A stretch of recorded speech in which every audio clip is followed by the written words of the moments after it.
We're in South Hadley, Massachusetts. We're about to take a cemetery tour of both the Precious Blood Cemetery and the St. Rose Cemetery. They're side-by-side cemeteries right off of the intersection of 202 and 33. And you can see the backs of two stones off to your right-hand side here. You can't see them still. Nope. You can see the backs of two stones added to Duguay and Joseph Bunville.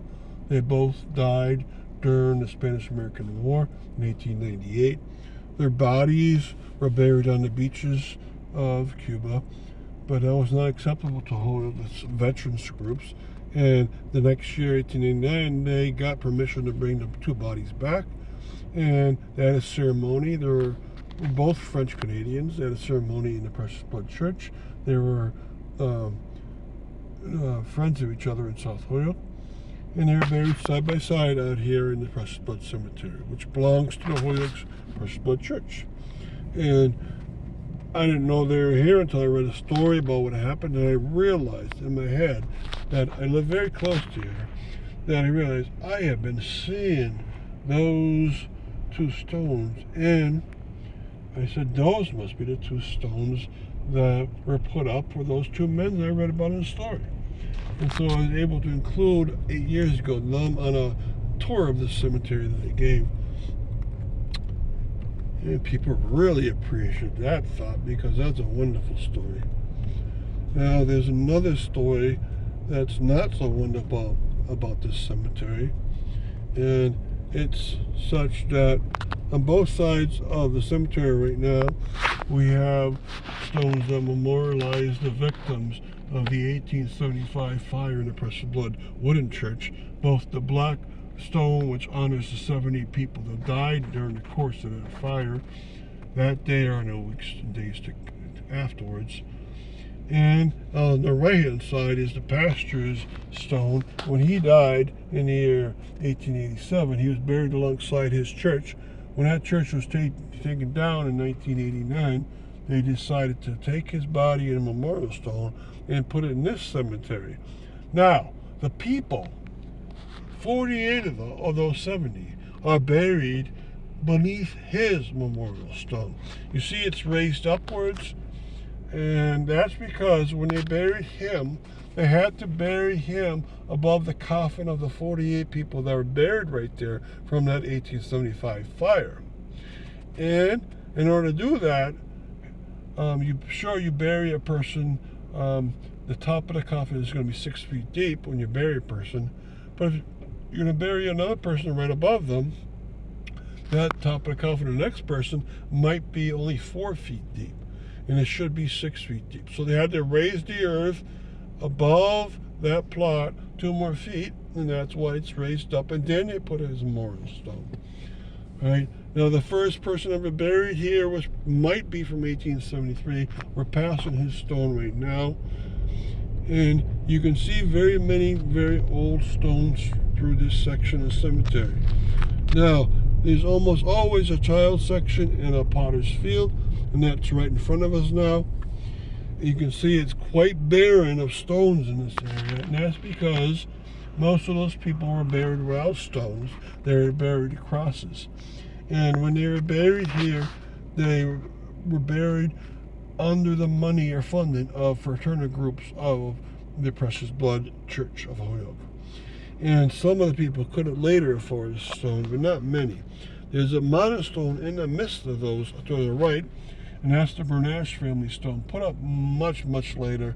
But the Bernash family lost 5 children in one night when an apartment complex across this, the side of the Precious Blood Church burned down.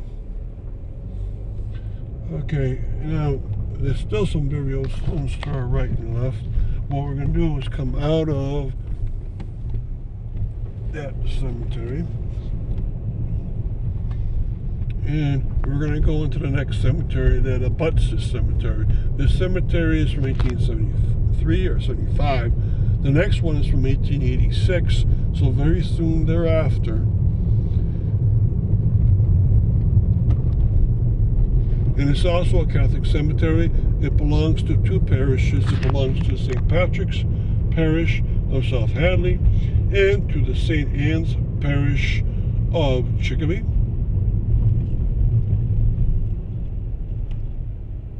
And you see a stone maintenance building in front of us. This maintenance building was made by a contractor in South Hadley. We're passing it by Arthur Bernier. All right, and there's a plaque on it. And his parents are buried right across the way, Joseph Bernier and Carolyn Garrett.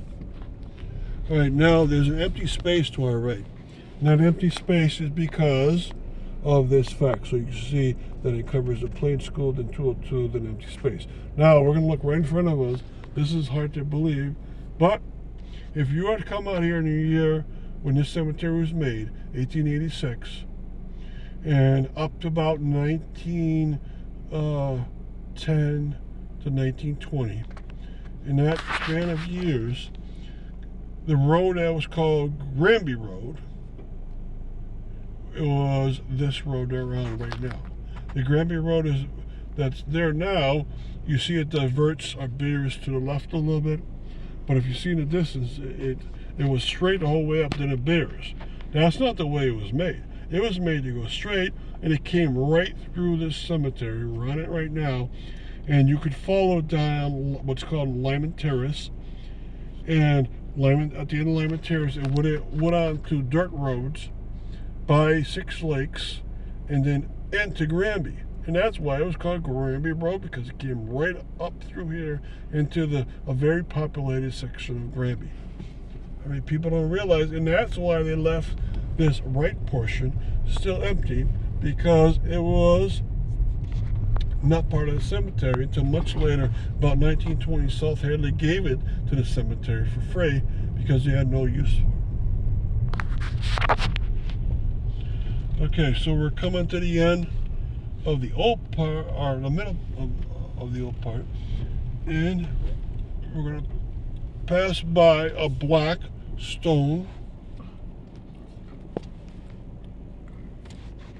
That black stone is in front of the angel stone. It's black. That's for a person whose name is Jeremiah Hartnett, and he, in the year 1859, went from Ireland to North Carolina to be with his brother. And in 1861, obviously, North Carolina was one of the states that seceded from the Union. And he was there, and he joined the Confederate Army. And for 3 years he would fight against Northern forces. He gave up on that. He came up north, came to South Hadley in Holyoke, and he lived in this area until his death. And he had a family going. And so he was somewhat proud of his Confederate Army time. And alongside are posted 2 Confederate battalions. One for fraternal group and one for just to note that he was a Confederate soldier. And almost every town in Massachusetts has at least one Confederate soldier buried within it.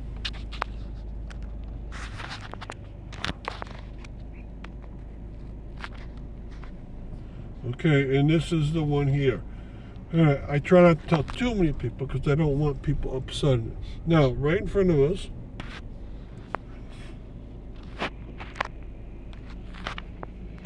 is a very, very large Irish cross.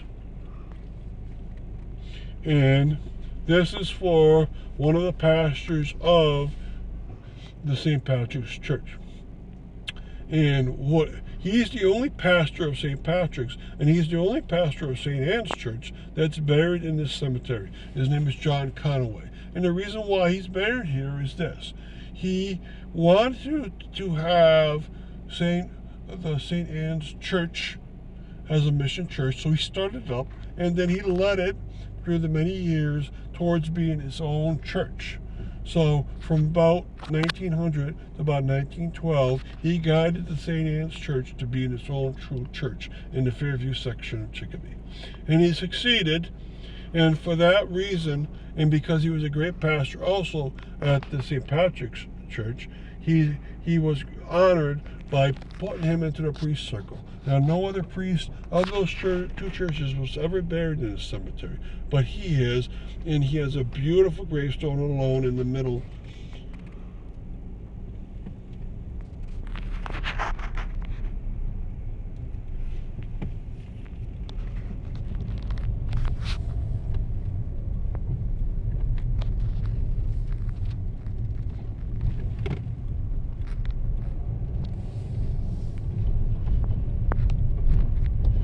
Okay, we're going to take a tour around the modern part briefly, and then what we're going to do is we're going to go heading towards the baby section and pauper section. The road is so incredibly rutted right through here. It really needs to be repaired. My goodness. Okay, and they have a lot of space here because all the woods in the back of the St. Rose Cemetery actually belongs to St. Rose. And once they take the trees down, they have a lot more space. If this cemetery is 135 years old, then they have room to last another 200 years because they have so much space back in those woods. Okay, so that's our swing through the modern section. Now we're going to head towards the baby section. And we just passed the grave for Arthur Bernier, who made the maintenance building into the great looking one that it is now. Now we're right in front of the baby section. Now, believe it or not, if you had come out here in the year 1930, you would have seen that this was the back of what was defined as a cemetery back then.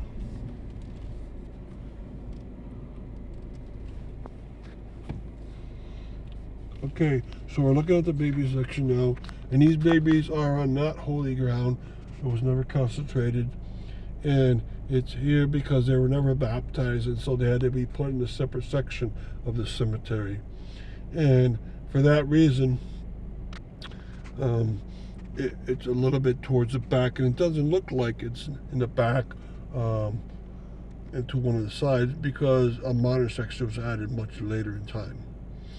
All right, now right in front of it, there's a potter's field, and that's because they have a pretty good fraternal group also, the St. Anne's and St. Patrick's churches. In that group, if there's ever a person that cannot be buried with their own funds, they can have a burial funded by their fraternal groups.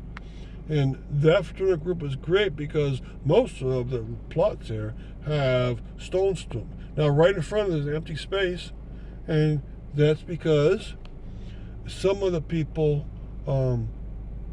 didn't have stones, and they could never add them to the burial section. Okay, so I'm glad you're taking this tour through two different cemeteries today. That was the St. Rose Cemetery and the Precious Blood Cemetery. So we'll go around to the back of John Conway's grave, and you can see that one more time. So I'm glad you took this tour, and thank you very much.